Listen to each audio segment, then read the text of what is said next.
Very good morning once again, dear students of MSc final class. In the paper 5th of your syllabus, the condensed matter physics, we are dealing with Cronin-Penny model, and yesterday I told you some of the important conclusions of this particular model, which was the first to develop the concept of energy band theory. Now, as I have been telling you that how the allowed bands are becoming thinner and thinner, means the width goes on the allowed bands are having their width increasing and the forbidden bands are having their width decreasing.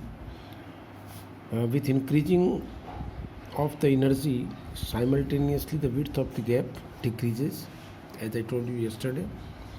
In the continuation, I would like to tell you that the width of the particular energy allowed band decreases with increase of P. What does it mean? Suppose for a certain value of P, this width is on the scale is suppose 1 millimeter on a particular scale of alpha A.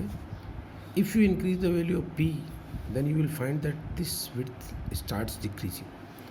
Suppose I double the value of P, then this will become less than 1 millimeter. Same is the story here. It can be, say, earlier when it was 1 millimeter, let this width on the scale was 1.5 millimeter. This was 2 millimeter. Then I would like to tell you that with increasing P, all these values will decrease. It means, this is what I have written.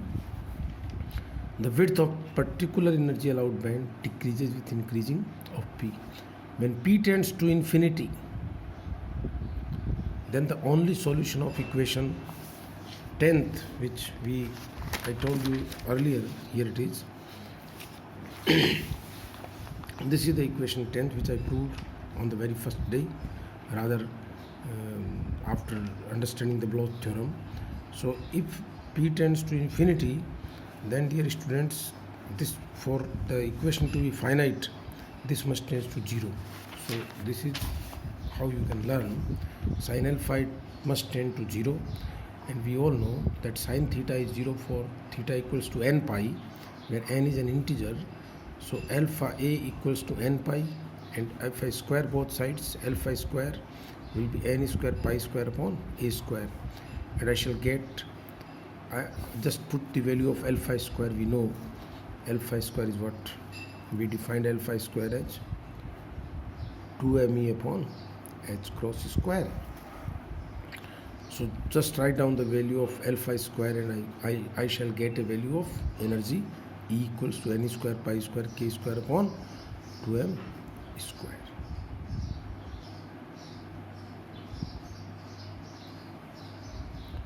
So E will be equals to I defined alpha square. If you remember, when we started solving this Cronin-Penny model and we wrote the Schrodinger equation, then I defined these values here. Alpha square was 2me upon h cross square, and beta square was 2m v0 minus e upon h cross square. So here it is. Just write down the value of alpha square. So I will get 2me upon h cross square, and that is n square pi square upon a square multiplied by this h cross square upon 2m square. Remember h cross, some of you might still be lagging. H cross means h upon 2 pi, and this is the energy of a particle bound in one-dimensional potential box, which you have read in your UG classes, that whenever a particle is bound in a one-dimensional box of potential, then the energies are given by the quantized values of energy are given by this formula. At the same time, when we say P tends to infinity, the allowed regions becomes infinite. Mean the allowed regions becomes infinitely narrow. Means this gap keep on decreasing. As I told you that if P is increased, this gap keeps on decreasing, and you will find that At p tends to infinity, the allowed region becomes extremely narrow, and that is called energy level. And this is what we talk in a atom. In an atom, we never define energy bands. In an atom, we always define energy levels because the electron is completely bound to the atom. So for p tends to infinity, the allowed region becomes infinitely narrow, and the energy spectrum becomes a line spectrum. This is what you have to understand very interestingly. That, and here I have plotted it. The value of p upon 4a, and if you can see, when p is tending to infinity, here you can see that the forbidden keeps on increasing and the allowed keeps on decreasing, and it becomes very, very thin. This the graph tells. And at the same time, when p tends to 0, because here I have written p by something, here something by p, so p tends to infinity means this quantity is tending to 0, and p upon this much tends to 0 means p is tending to 0. And when p tends to 0, then the allowed becomes larger and larger, and the forbidden keeps on decreasing. This is what you have to understand. Now we come to the dispersion curve. Remember, when I ask you that E equals to h cross k whole square upon 2m is proportional to k square, and we know E is h cross omega proportional to k square.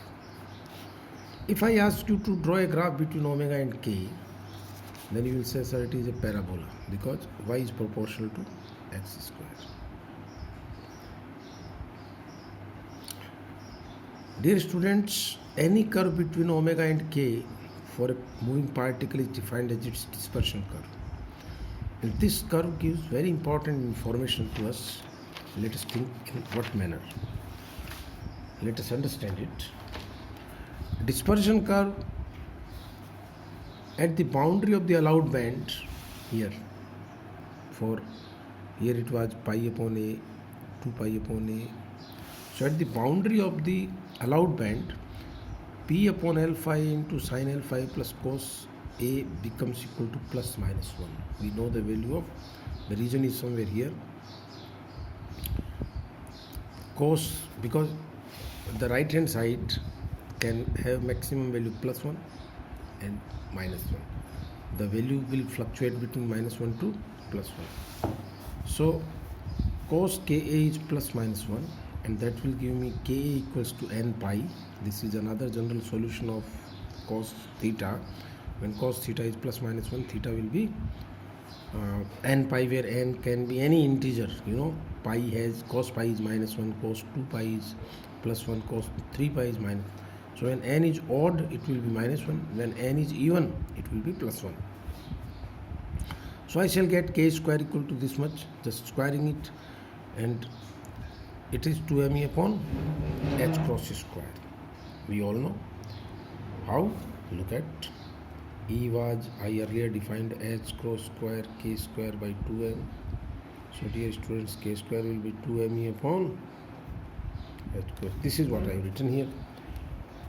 K square is equal to 2me upon h cross square.